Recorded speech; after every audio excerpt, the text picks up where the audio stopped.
When I opened my parents' will and discovered they gave everything to our cousin, the one they always called their true son, I quietly stopped paying their bills. Weeks later, Mom texted, "Send the money for the mortgage." No greeting, no chat. I just replied. Can you imagine the absolute gut punch of reading your parents' will, only to discover they left everything, their home, their land, even my dad's classic cars, to your cousin, the very same cousin they always called their real son? That day, sitting at my kitchen table, those papers weren't just ink on a page, they were a cruel, final testament to a lifetime of feeling invisible. It felt like being told, in stark, undeniable black and white, that I never truly belonged.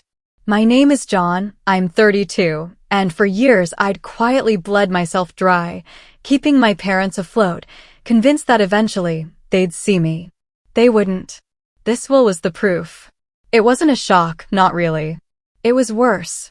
It was a hollow ache, a confirmation of every single doubt and insecurity they'd ever planted in me since childhood. Daniel, my cousin, was the golden boy, the one they proudly paraded at every holiday dinner. Daniel just got promoted. Daniel bought a new house. He'll be a millionaire before 30. And me? When I graduated college, my mom literally paused, said, "Oh, that's nice, John," before asking me to take out the trash. That's where I stood. For years, I kept telling myself they'd come around. I worked hard. I paid my own way, and when Dad got laid off, I stepped up without a second thought. Every single month, I quietly transferred money to cover their mortgage, their utilities, even Mom's ridiculous Wine of the Month club. It stopped being about gratitude. I'd given up on ever hearing thank you. It was just about making sure they were okay. Because no matter how much they pushed me away, no matter how cold they were still my parents, and a part of me, a deeply ingrained, almost foolish part, still loved them. But that will? That was a knife, twisted deep in the gut. Not just because they left me nothing, but because it felt so deliberate, so intentional, as if they wanted me to know once and for all that I was just the kid they happened to raise, not the one they actually cared about. I sat there, rereading the same lines, my eyes tracing the cruel words, hoping I'd misunderstood. Maybe there was a secret trust? A hidden letter? Something that would explain it all away. But no. The lawyer's voice was clear, crisp, final. The estate was Daniel's. So, after a long time, after the initial shock had worn off into a bone-deep weariness, I did something that surprised even me. I stopped paying. No text, no dramatic speech about how I was done with their games. I just stopped. I let the due dates come and go. I let the polite little reminders from the utility companies pile up in their mailbox, knowing they'd get them eventually. And then, one Tuesday morning, my phone buzzed. It was Mom. No greeting, no small talk, just, transfer the money for the mortgage. I stared at the screen, the words burning into my eyes. A dozen emotions were warring in my head, a furious scramble of hurt, anger, resentment, and an exhaustion so profound it felt like it had seeped into my very bones. I thought about all the times I'd bailed them out, all the sacrifices I'd made, the dinners I skipped, the clothes I didn't buy, all to keep things running smoothly for them. And how they'd repaid me. My hands literally shook, not from fear, but from years of pent-up frustration, a lifetime of being overlooked, of being secondary, that now had nowhere left to go but out. I started typing a response, then deleted it, then typed again. I could feel something inside me shifting, a line being drawn in the sand, a boundary I should have established decades ago. And then, just as I was about to hit send, another message popped up. From her again. Daniel said you've been acting cold lately. Is something wrong? Something in me snapped. Not in a loud, shouting way, not a public explosion. No, this was a quiet, dangerous click, a cold, hard resolve settling deep in my chest. In that moment, the years of trying to earn their love, of hoping they'd see my value, evaporated. I finally decided I was done being the family doormat.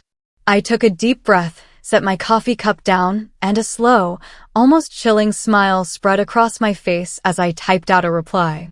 It would be short, it would be simple, and it would be the first step in a very different chapter of my life. And that's where everything truly, irrevocably started to spiral. The next morning, my phone was a buzzing mess of missed calls, all from Mom.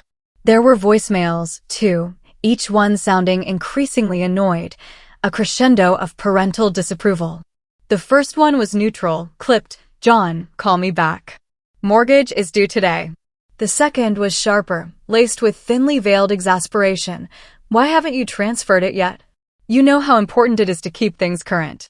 Don't make this difficult." By the third, she was practically hissing into the phone, her voice tight with irritation. "I don't know what's gotten into you lately, but this is unacceptable. Call me."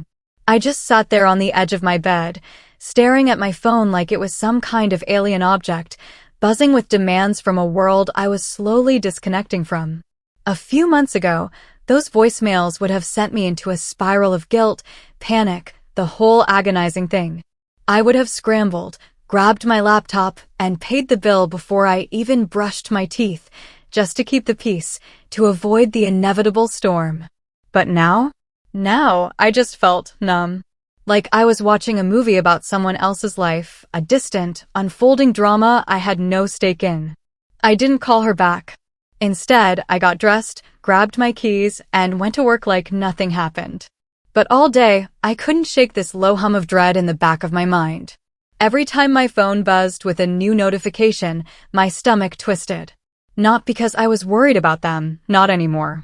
But because I knew this was just the beginning of the storm. My parents never handled being ignored well. They never had to. And sure enough, that night, I got a text from my dad. Short. To the point. "Call your mother. She's upset." That was it. "No, how are you?" "No, is everything okay?" Just a command. I didn't reply. The following weekend, Daniel was in town for a visit, and despite everything, a tiny, foolish, almost masochistic part of me still went over to their house.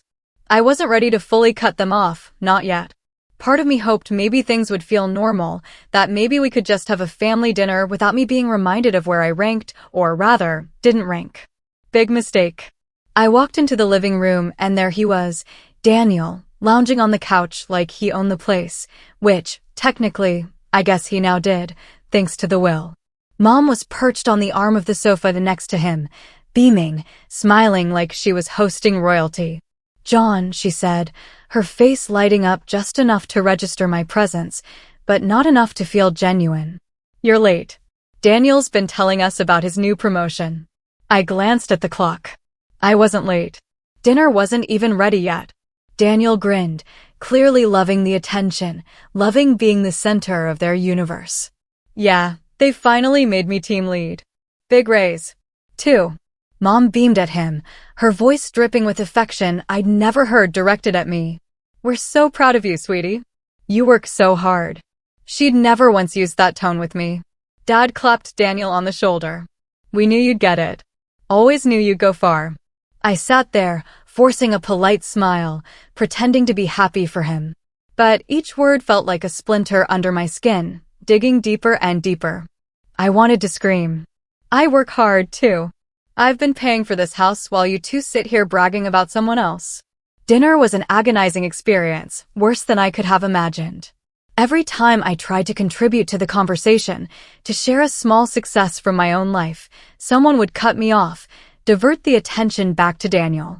"Daniel, yeah, at my company we..." "Oh, that's fascinating. John, pass the salad, will you?" Or when I'd say, "I actually got a big client this week," Dad would chime in with, "Daniel, did you tell him about your bonus?" It was like I was invisible, just a functional prop, there only to refill drinks and clear plates. At one point, Mom actually handed me her wine glass without looking at me and said, "Top me up, would you? You're closer." I bit back the torrent of angry words I wanted to unleash, the years of silent frustration, and just did it. After dinner, we were sitting around the table, the remains of the meal cleared, when Mom suddenly dropped it, as if it were a casual afterthought. "By the way, John, the electric bill came in. I went ahead and paid it this time, but you'll need to reimburse me. You know, we can't let it get behind." I just stared at her. "You paid it?" "Yes." Her tone was sharp now, like she was scolding a disobedient child. And frankly, I don't know what this little phase is about, but it needs to stop. We have responsibilities, John. This is a family home. Daniel smirked into his drink, clearly enjoying the show, a glint of malicious satisfaction in his eyes. Yeah, man. Don't leave them hanging.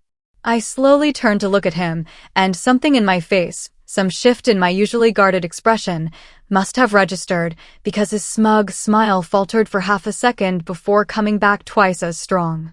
Dad crossed his arms over his chest, his voice taking on that stern, disapproving tone I knew so well. You've been acting different. Cold. Your mother's worried. I almost laughed, a bitter, humorless sound that caught in my throat. Worried? Not about me, about the bills. I just think, Mom continued, her voice rising, taking on a self-righteous edge, that after everything we've done for you, the least you can do is keep up your end. Your cousin shouldn't have to worry about coming home to a foreclosure notice one day. There it was. The first slip. The first time the carefully constructed facade cracked and the true motive peeked through. I leaned back in my chair, a cold, hard clarity washing over me. So, this is about Daniel. Mom blinked, feigning confusion. This is about all of us, about family. No, I said quietly, my voice barely above a whisper, but it cut through the room like a razor. It's about making sure Daniel's inheritance stays in perfect shape, isn't it? The room went dead silent. The clinking of cutlery, the soft hum of conversation, all ceased. Daniel shifted uncomfortably in his seat, and Dad's jaw tightened, his eyes narrowed. Mom's lips thinned into a hard, unforgiving line. That's not fair. I stood up slowly, deliberately, the scrape of my chair on the hardwood floor echoing loudly in the sudden stillness. No. What's not fair is asking me to bankroll a house I don't even get to keep. What's not fair is being treated like a stranger in my own family while I pay for you to sit here and praise someone else as if I don't exist. Her face hardened, a mask of cold displeasure. Sit down, John. Don't make a scene. I looked at her, really, truly looked at her, and in that moment, I realized something profoundly liberating. I wasn't angry anymore. I was done. Completely. Utterly. Done. I think I'm going to head out, I said, my voice calm, almost too calm, a dangerous quiet in my tone. Daniel chuckled under his breath, a low, dismissive sound. Touchy. I didn't respond. I just grabbed my coat and walked out, leaving their stunned, silent faces behind me, the echoes of their unspoken shock ringing in my ears. That night, lying in bed, I couldn't stop replaying it. Mom's cold, calculating tone, Dad's crossed arms, Daniel's infuriating smirk. It was like they'd been waiting for me to crack, like they got some twisted satisfaction out of pushing me to the edge, out of seeing me finally break. The next morning, another text, mortgage is overdue. Call me. And then another, more desperate, do you want this house to go into default? And then finally, the one that hit hardest, the one that broke something deep inside me and forged something new in its place. If you can't handle this, maybe Daniel should take over completely. He's always been more responsible anyway. I stared at that last one for a long time, the words blurring through unshed tears. My coffee went cold in my hand. Responsible. Always been more responsible. It was almost funny, a bitter, dark humor, if it hadn't hurt so much. That's when I knew this wasn't just about money anymore. This was about respect, or rather, the complete and utter lack of it. And I wasn't going to play along quietly this time. But before I could even figure out my next move, something happened that turned everything upside down and made sure there was no going back. A few days passed in this weird, tense quiet. No calls, no texts. Part of me, the old, hopeful part, thought maybe they were cooling off. Maybe we could let this whole thing blow over without another fight. I even started to feel a little guilty, wondering if I'd overreacted by storming out. Maybe I was being dramatic. Maybe they didn't mean it the way it sounded. Then came Sunday. Mom called that morning, and to my surprise, her voice was chipper, almost sweet, like nothing had happened. John, why don't you come over tonight? We're having a little get-together. Daniel's still in town, and it would be nice to just have everyone under one roof again. I hesitated, a knot forming in my stomach. Just dinner, of course, she said, too quickly. Just dinner. We'll have your favorite roast chicken. I wanted to believe her. I really did. So, against my better judgment, I said yes. When I arrived that evening, the house was already buzzing with more cars parked out front than I expected. Inside, I was greeted by the rich smell of food and the sound of laughter coming from the dining room. It felt almost normal. A dangerous sense of calm settled over me. "John," Dad said, clapping me on the back when I walked in, surprisingly cordial. "Glad you made it. Grab a drink. We're about to start." I walked into the dining room, and that's when I saw it. There was a cake on the table, a big one, with "Congratulations, Daniel," written across the top in bright blue frosting. I frowned, the calm dissolving into a cold dread. "What's this?" Mom smiled like it was the most natural thing in the world. "Oh, we just thought we'd celebrate Daniel's promotion properly. Isn't it great news?" I stood there, feeling like I'd just been shoved into an alternate reality, a twisted version of family life where I was merely an unwitting participant in my own public humiliation. "You invited me over for a party?" She tilted her head, clearly annoyed at my tone, her smile tightening at the edges. "Well, yes, you should be happy for your cousin. He's accomplished so much." I forced a polite nod, a hollow gesture, and took a seat, trying to swallow the lump forming in my throat. The whole dinner was one long, excruciating monologue about Daniel's job, Daniel's amazing new apartment, Daniel's brilliant new girlfriend. Every time I tried to steer the conversation elsewhere, to inject a hint of my own life, someone would expertly loop it right back to him, to their golden boy. But the real, agonizing betrayal didn't come until dessert. Dad stood up, holding his glass, commanding the room's attention. "Before we cut the cake, we have a little announcement." I froze, my blood turning to ice. "Announcement." Mom stood too, her hand resting possessively on Daniel's shoulder, like he was the guest of honor at some royal banquet. Her voice was radiating pride, almost glowing. "We've been talking, and we've decided it's time to make things official. Daniel has agreed to take over all the financial responsibilities for the house."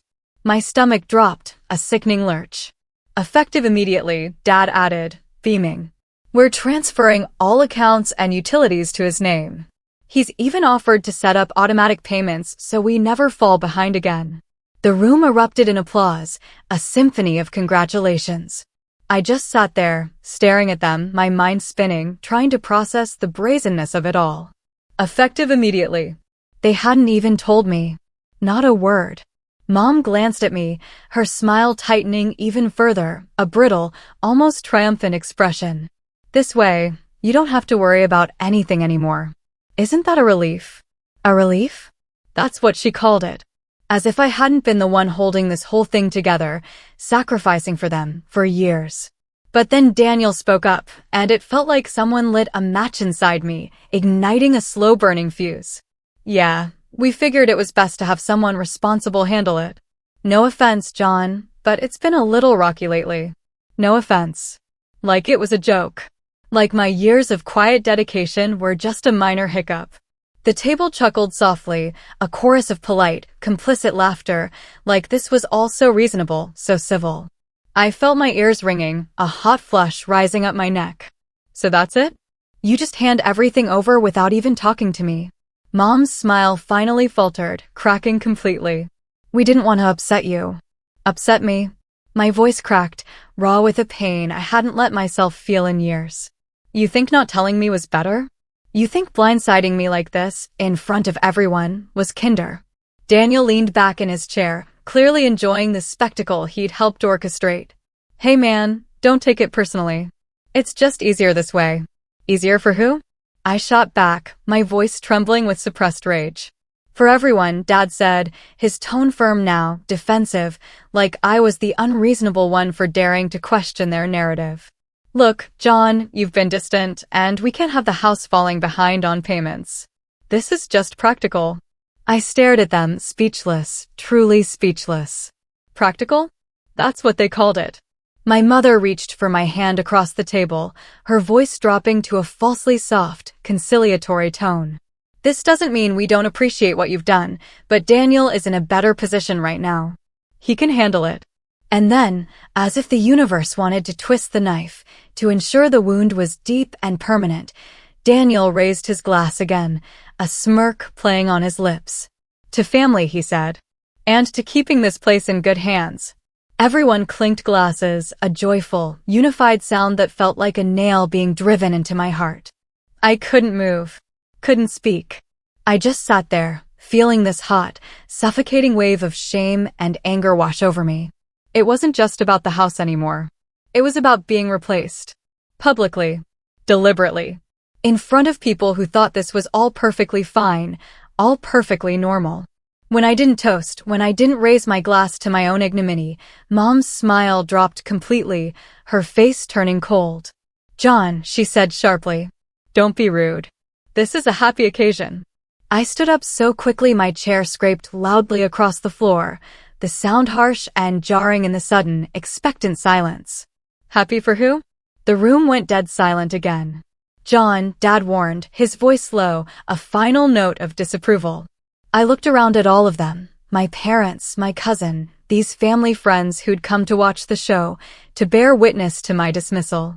And in that moment, I realized something profoundly chilling. They weren't embarrassed for me. They weren't sorry for me. They actually, truly believed this was the right thing to do. That I was the problem. "I hope you all enjoy your cake," I said, my voice low, but steady. "Because I'm done." I turned and walked out before anyone could stop me, the feeling of their eyes on my back like a physical weight. Outside, the cold night air hit me like a slap, a welcome shock after the suffocating warmth of the dining room. I stood there on the porch, shaking, not from the chill, but from everything boiling under my skin. Humiliation, heartbreak, raw, furious rage, all of it crashing over me at once, threatening to overwhelm me.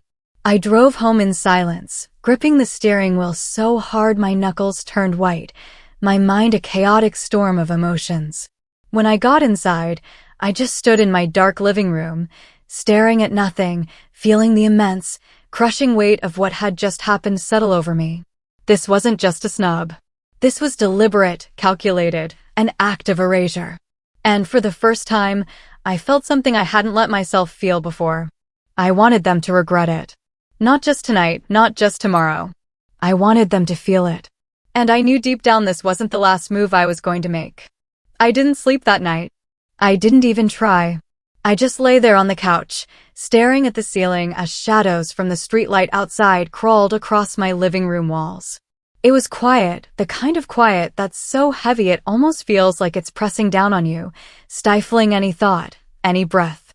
Around 2 o'clock in the morning, I got up and made myself a cup of tea, even though I don't really drink tea, and sat at the kitchen table where I'd first read the will, where this whole painful chapter had begun. The papers were still there, a neat little stack, like they were mocking me, a monument to their indifference. I pulled them closer, scanning the words again, even though I already knew every single devastating line. Everything to Daniel. Every last thing. I don't know how long I sat there, lost in the quiet despair. But at some point, my fingers idly scrolled through old photos on my phone. Holidays, birthdays, random backyard barbecues from years past. There was one picture from a few years back, Dad on the grill, Mom holding a glass of wine, Daniel with his arm around my shoulders. We were all smiling, a picture-perfect family. I stared at it for a long, painful time, my throat tight, a suffocating ache in my chest. I remembered that day with excruciating clarity. I'd paid for all the food for that barbecue. Mom had told me I should since I was the one without kids or a mortgage, and I'd done it happily, without question. It hit me then, with the force of a physical blow, just how much of myself I had poured into this family, my time, my money, my energy, my very essence, and how little I'd ever asked for in return. Just a bit of respect. A thank you here and there. A genuine place at the table, literally and figuratively. And instead, I'd been utterly, completely replaced. By morning, I felt like I'd been hollowed out, an empty shell going through the motions. I went through my day, went to work, answered emails, sat through meetings. But everything felt distant, muted, like I was watching my own life unfold from behind a thick pane of glass. People asked me if I was okay, if something was wrong, and I just smiled and said I was tired. That weekend, I stayed home. I didn't answer calls, didn't reply to texts. I just let the phone buzz and buzz until it went silent, the digital ghost of their demands. At one point, I even heard my parents' voices outside my apartment door, Mom's sharp and agitated, Dad's low and stern. But I didn't open it. I sat perfectly still, holding my breath, until their footsteps faded away. Later that night, I got a text from a family friend. "Hey, are you okay? Heard things got pretty tense the other night." I stared at it, feeling my chest tighten with a fresh wave of shame. They were already talking about it. The thought of being the subject of whispered conversations over brunch tables, of being dissected and judged by distant relatives, made me feel sick to my stomach. A couple of days later, I went to the grocery store and saw Daniel in the parking lot. He was laughing with someone on the phone, a loud, obnoxious laugh, and I swear I heard him say, "Yeah, he totally lost it." You should have seen his face. He didn't see me. I got back in my car and drove away without buying a thing. The desire for food suddenly vanished. That night was the worst.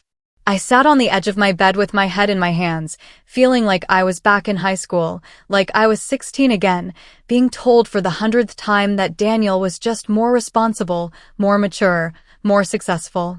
Except this time, it wasn't just words. This time they'd acted on it. They'd taken my effort, my sacrifices, and written me out of the story completely, as if I had never mattered. I'll admit there was a fleeting, desperate moment where I wondered if I should just cave. Call them. Apologize. Beg to be included again. Pay the mortgage like nothing happened, just to keep the peace, to return to the familiar, if painful, comfort of my old role. But then I remembered the look on Mom's face at that table. Not guilty. Not even conflicted. Proud. Smug, almost, like she thought she'd finally solved a troublesome problem. And something in me hardened, like steel. I started cleaning my apartment.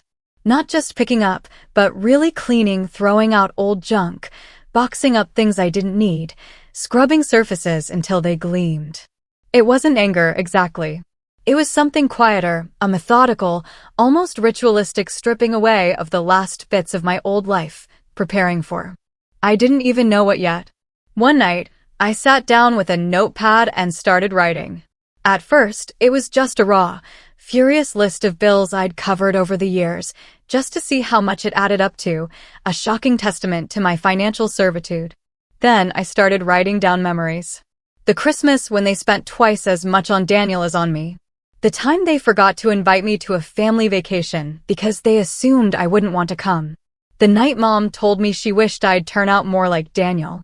By the time I was done, I had several pages filled with a lifetime of slights and sacrifices. I stared at them for a long, long time. For the first time in days, I felt something other than sadness.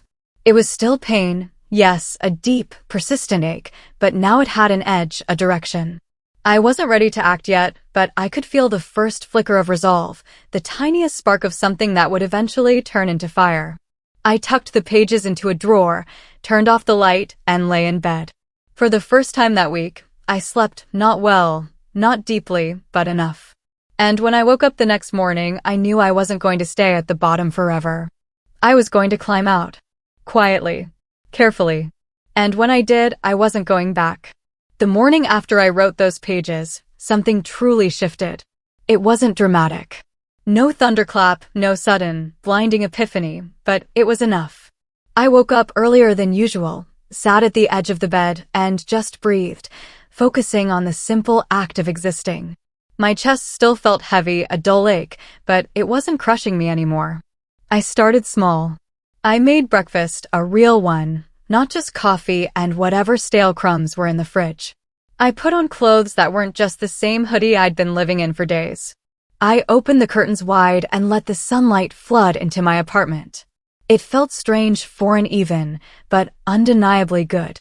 Like my apartment was mine again, a sanctuary, instead of a cave where I hid from the world. That week at work, I threw myself into projects like I hadn't in months, channeling all that pent-up energy and resolve. Instead of just clocking in and zoning out, I stayed late. I polished presentations. I volunteered to take the lead on something my boss had been struggling to assign to anyone. My coworkers noticed. "You seem different," one of them said as we were leaving one night, a thoughtful look on her face. "Better different?" I asked, a small, genuine smile touching my lips. She smiled back. "Yeah, like you care again." That stuck with me. By the end of the month, I'd closed 2 new clients and gotten a quiet, approving nod from my boss, the kind that usually meant good things at review time. My paycheck reflected the change, too.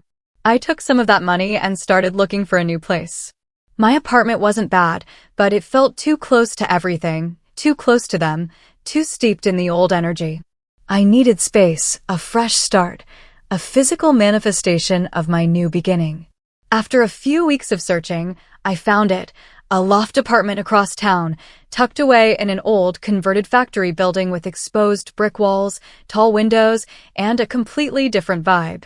The rent was higher, but with my new workload and income, I could afford it.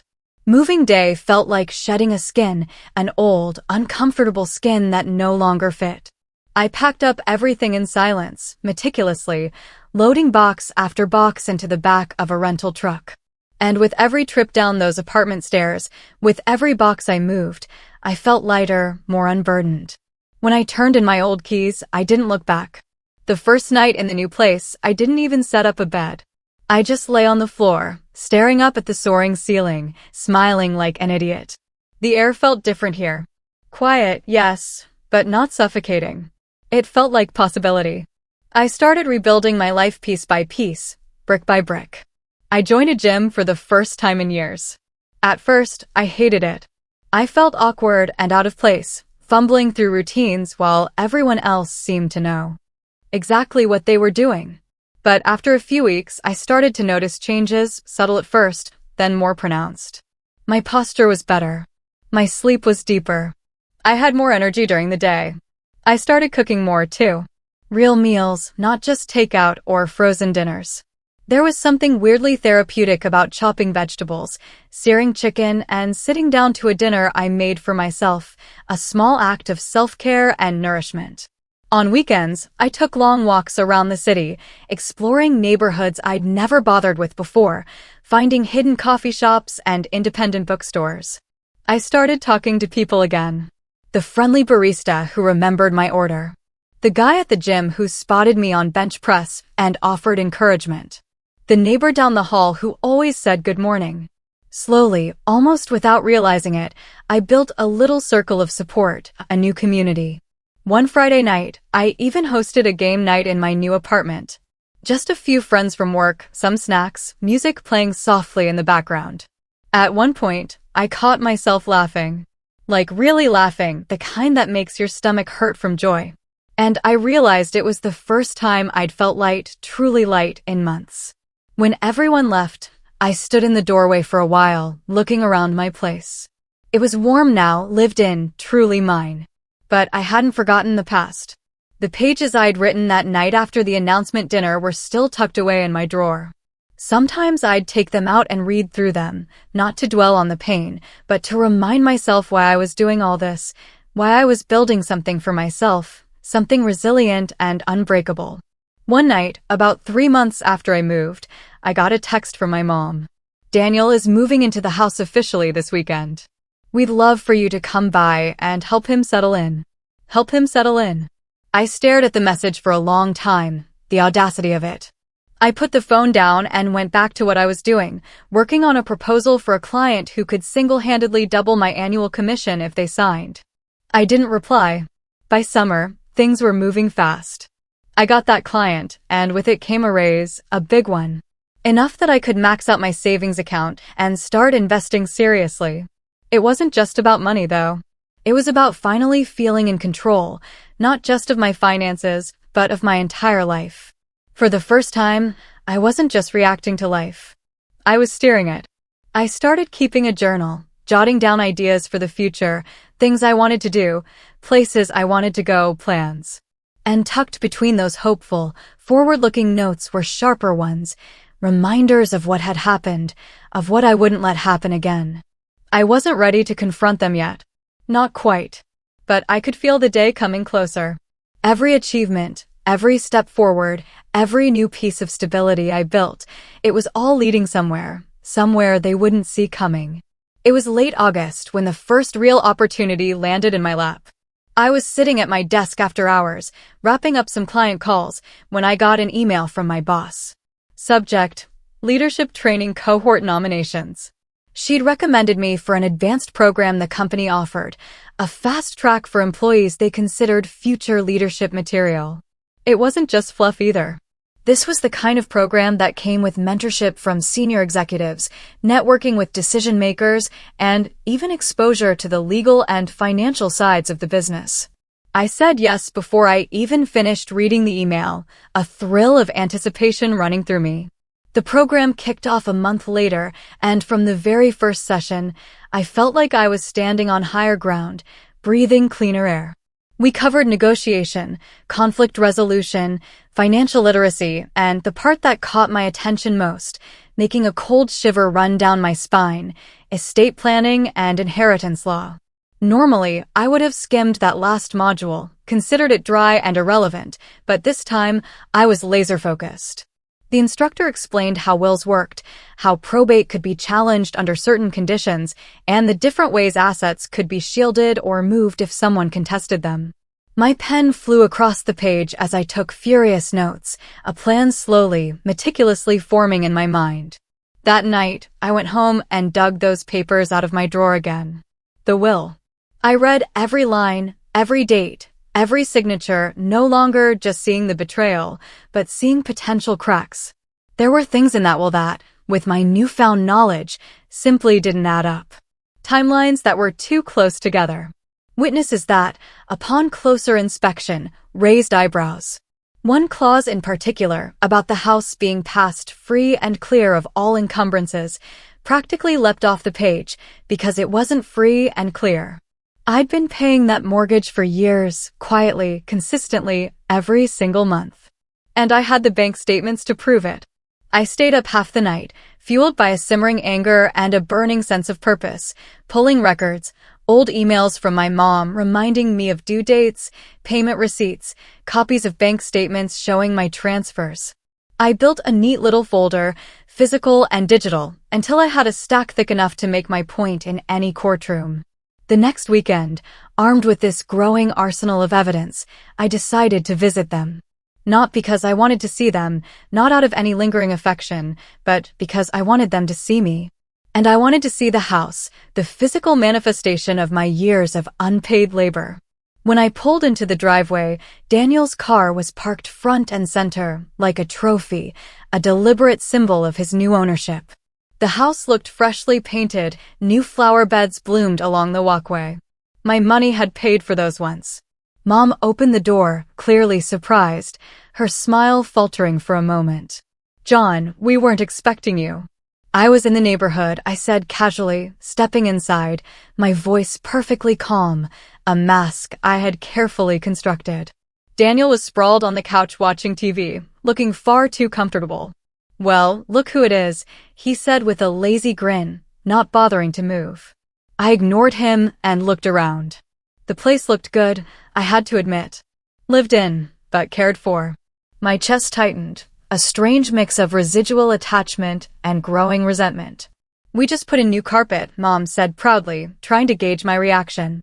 "Yeah," Daniel added, still smirking. "Figured it was time to make this place really mine." I smiled faintly, a tight, controlled smile. "Looks nice."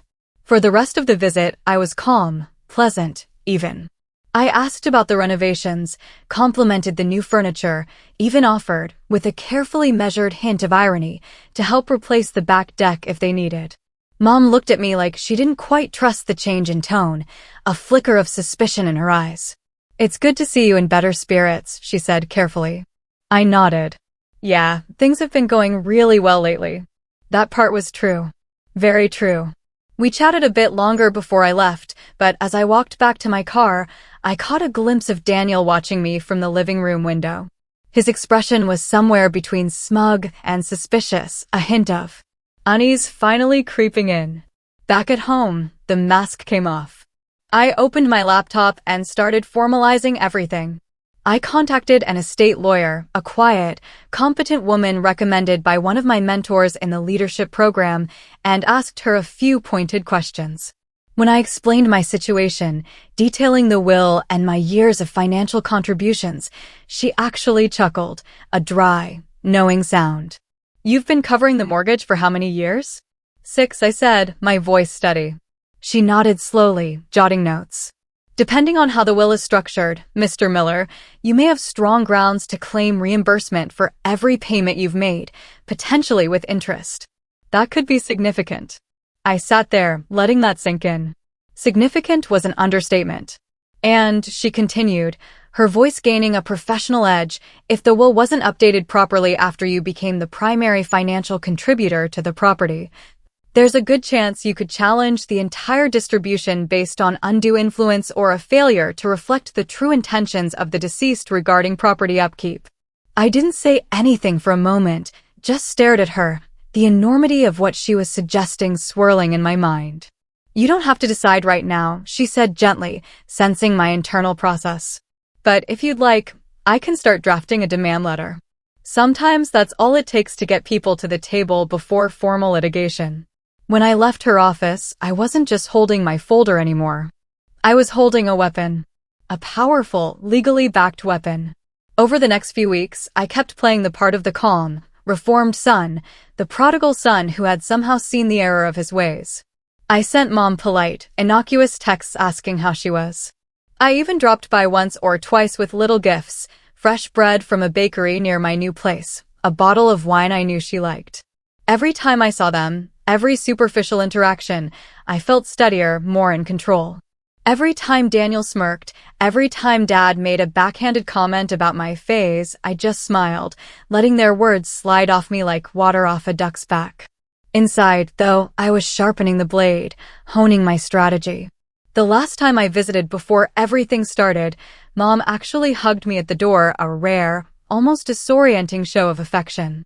"It's so nice to have you back," she said warmly, a genuine warmth that almost cracked my resolve. I hugged her back, my gaze steady, smiling over her shoulder. "I never left," I said quietly. But this time, I meant something very different. When I got home that night, the performance was over. I opened my laptop, clicked on the folder I'd built, the digital archive of my long-ignored contributions, and sent everything to my lawyer. My message was a single, decisive word: proceed. I closed the computer, leaned back in my chair, and for the first time since that disastrous dinner, I felt completely, utterly calm. Whatever was coming next, I was ready for it. 2 weeks later, my lawyer sent the letter. It was beautifully written, professional, measured, almost polite, but every line carried the cold, unyielding weight of the law. It outlined every mortgage payment I'd made, meticulously, complete with dates and exact amounts. It cited the clause in the will about the house being free and clear of all encumbrances and explained in careful legal language that the property was only in that state because of my consistent and substantial financial contributions. The closing paragraph was my favorite, a masterful blend of legal formality and veiled threat. Our client is prepared to file a formal claim for reimbursement with interest and, if necessary, contest the validity of the will on the basis of inequitable treatment of a primary contributor. We would prefer to resolve this matter amicably. Amicably. Such a nice, polite word for, you have one chance to make this right before we bring the entire legal system down on you. We sent copies to my parents and to the executor of the estate, who also happened to be Daniel. And then I waited. It didn't take long. 3 days later, I got the first text from Mom. Her usual demanding tone now laced with bewilderment. "What is this letter? Call me immediately." I didn't. Then came one from Dad, angry, incredulous. "This is ridiculous, John. You wouldn't actually do this to your own family. Think about what you're doing." I let that one sit, too, simmering in my phone. Finally, Daniel texted me, his usual smugness replaced by thinly veiled panic. "Wow. Really, man? You're going to lawyer up over this? That's pathetic. Seriously, just drop it." I smiled at my phone, a genuine, satisfied smile, set it down, and went back to work on a client proposal, my focus unwavering. A week later, my lawyer called. They've asked for a meeting, she said, a hint of triumph in her voice. At the house. They want to talk. I agreed. Walking up that familiar driveway felt profoundly different this time. I wasn't coming as the son who'd been written off, the invisible helper, the easily dismissed. I was coming as someone with power, with leverage, with the law on my side. Inside, the air was thick with tension, palpable enough to cut with a knife. Mom sat on the edge of the couch, wringing her hands, her face pale. Dad stood rigidly by the fireplace, his jaw tight, eyes cold. Daniel was leaning against the wall, trying to look casual, but his fidgeting hands and flushed face betrayed his clearly rattled state. My lawyer and I sat across from them at the dining table, the same table where I'd been publicly dismissed. She opened her briefcase and laid out the documents like playing cards, calm and precise, radiating and quiet authority. We're here to discuss settlement, she began, her voice even. Dad bristled, unable to contain his indignation. This is unnecessary. He's already out of the will, so there's nothing to discuss. Which is precisely why we're here, my lawyer said smoothly, her eyes never leaving his. Mr. Miller has made substantial financial contributions to this property for 6 consecutive years. Without him, it would not be the asset it is today, free and clear as the will states. Daniel scoffed, a nervous laugh. Oh, come on. He just made some payments. She turned to him, her tone still pleasant, but steely, her gaze unwavering. Some payments totaling over $120,000, Mr. Miller. I have every bank statement right here, meticulously documented. Would you like me to read them out loud, line by agonizing line? His face went from flushed to pale, the smirk finally gone. Mom jumped in, her voice pleading now, a stark contrast to her earlier demands. We're family. Surely we can work this out without dragging lawyers into it. My lawyer smiled politely, a thin, professional smile. That's exactly why we're here, Mrs. Miller, to work it out. In a way that is fair and equitable. Then she looked at me, a silent cue. Would you like to speak? I took a deep breath, the air in the room thick with unspoken words and resentments, and nodded. I'm not here to fight, I said, my voice calm and even, devoid of the anger that had churned inside me for so long. I just want what's fair. I carried this house for years, quietly, without complaint. I sacrificed for you. And when I finally stopped, instead of asking me why, you replaced me. Publicly. At this very table.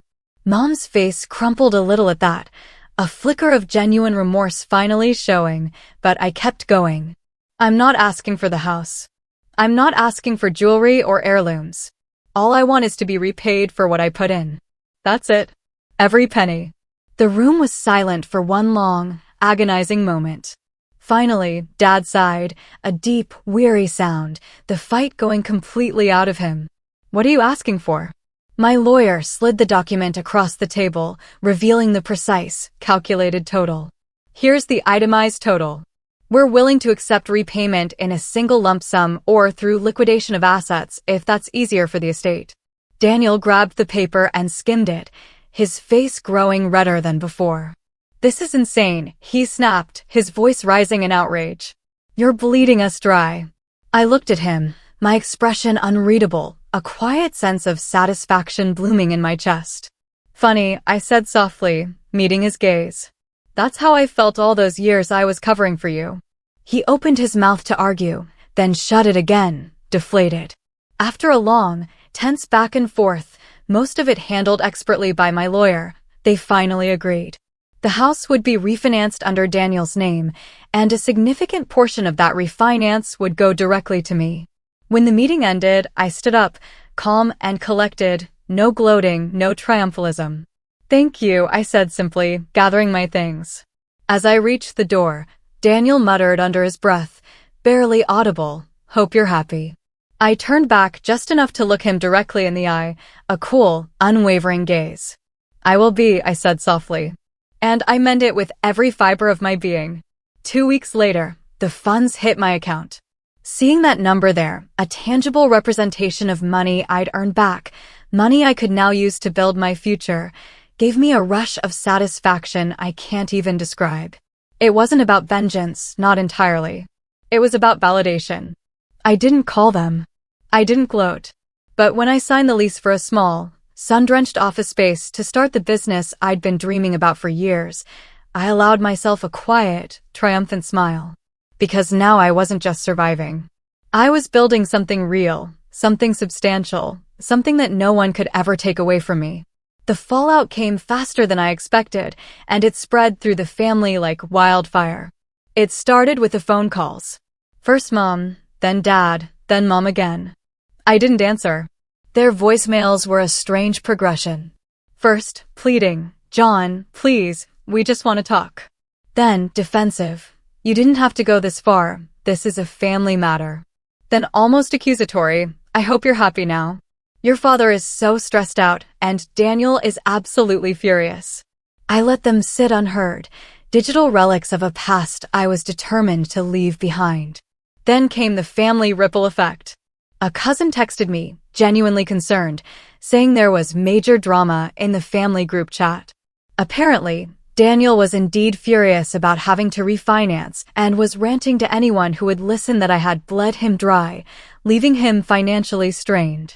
But then, a surprising turn, another relative, one I hadn't spoken to in years, chimed in, calmly pointing out that I had, in fact, paid for the house for years, and maybe it was time someone acknowledged that. That message sparked an argument that reportedly ended with Daniel storming out of Sunday dinner, leaving a stunned silence in his wake. I stayed quiet, observing the chaos from a comfortable distance. But the real, face-to-face fallout came a month later. I was sitting in my new office, a small but beautiful space with floor-to-ceiling windows that overlooked the bustling city, when Mom showed up unannounced. She looked smaller somehow, like the last few weeks had literally worn her down, taking a toll on her usual composed demeanor. "John," she said softly, standing tentatively in the doorway, her voice uncertain. "Can we talk?" I motioned for her to sit, curiosity warring with caution. For a long moment, she just looked around, taking in the space. The framed client contracts on the wall, proudly displayed. The tidy, organized desk. The faint, almost tangible hum of success that seemed to hang in the air. "You've built something here," she said finally, her voice hushed with a hint of awe. "I have," I replied, my voice calm, unwavering. She swallowed hard, her gaze dropping to her hands twisting in her lap. "We didn't mean to hurt you." I didn't reply, letting the silence hang heavy, knowing that some apologies require more than just words. "Your father thinks you went too far," she continued, her voice barely a whisper. "Daniel, well, he's angry. But I wanted you to know that I understand. You were right about all of it." That almost got me. Almost. A tiny part of my heart, the one still scarred by years of longing, wanted to reach out. But then I remembered her standing at that dinner table, her hand on Daniel's shoulder, her face alight with pride, smiling like I was nothing more than a problem she'd just elegantly solved. "I'm glad you understand," I said finally, my voice calm, distant. She looked at me for a long moment, her eyes glossy with unshed tears. "I miss you." I leaned back in my chair, the words carefully chosen. "You miss who thought I was, Mom? But that person doesn't exist anymore." Her face crumpled at that, truly broken, but she nodded slowly. "I suppose that's fair." When she left, the silence in my office felt different, lighter, cleaner. A week later, I heard from my lawyer that the refinance had officially gone through. My reimbursement was finalized. And then, almost poetically, a text from Daniel, venomous and full of self-pity. "Hope you're proud of yourself. I had to cash out my bonus to cover this. You ruined my plans this year." I read it twice, a small, knowing smile playing on my lips, then set my phone down. Because the truth was, I was proud of myself. Not just for winning the financial battle, but for finally stepping out of the shadow they'd kept me in for so long, for defining my own worth. By Thanksgiving, I had no intention of going to the family dinner. Why would I? But then a mutual cousin called, a genuinely kind person, and asked if I'd reconsider, said it might be good for everyone to clear the air, to perhaps mend some fences. I don't know what made me say yes, some lingering flicker of the old John, perhaps, but I did. When I walked in that evening, the familiar room went quiet, a hushed expectation settling over everyone. Daniel was there, sitting at the table with his arms crossed, looking thoroughly miserable, like he'd rather be anywhere else. Mom smiled weakly, a fragile, uncertain expression. Dad gave me a curt, almost grudging nod. I sat down without a word, taking my place at the edge of the table. Dinner was awkward at first, full of stilted small talk and the echoing clink of silverware. Then, halfway through the meal, Daniel put down his fork, his voice flat, defeated. "You got what you wanted," he said, staring at his plate. I met his eyes across the table, calm and steady. "I got what was mine," I corrected him softly. He scoffed. A bitter sound. "You're unbelievable." "Enough, Daniel," Mom said sharply, surprising everyone, including me. "He's not wrong." That silenced him, the unexpected defense from my mother hanging in the air. The rest of the meal was quiet, but not tense anymore. Just resigned, like everyone knew. The hierarchy had shifted permanently. The old order was broken. When dessert was served, I stood up. "Thank you for dinner," I said, my voice steady, projecting across the quiet room. "But I should be going." As I walked to the door, I felt all their eyes on me. And for the first time in my entire life, I didn't feel small. I didn't feel invisible. I felt free. I opened the door, stepped out into the crisp night air, a fresh start and a quiet, profound smile spread across my face. Because this time, I wasn't walking away empty-handed. I was walking away on my own terms, empowered, defined by my own actions, and they knew it. And as the door closed behind me, one final thought hit me, clear and sharp, like the strike of a bell. I wasn't the forgotten son anymore. I was the one they'd never forget. So, I'm genuinely curious. What would you have done in my shoes? Have you ever had to draw a hard line with your family, to choose yourself, truly choose yourself over years of expectations or emotional manipulation? Let me know your thoughts and experiences in the comments below. I really want to hear what you think.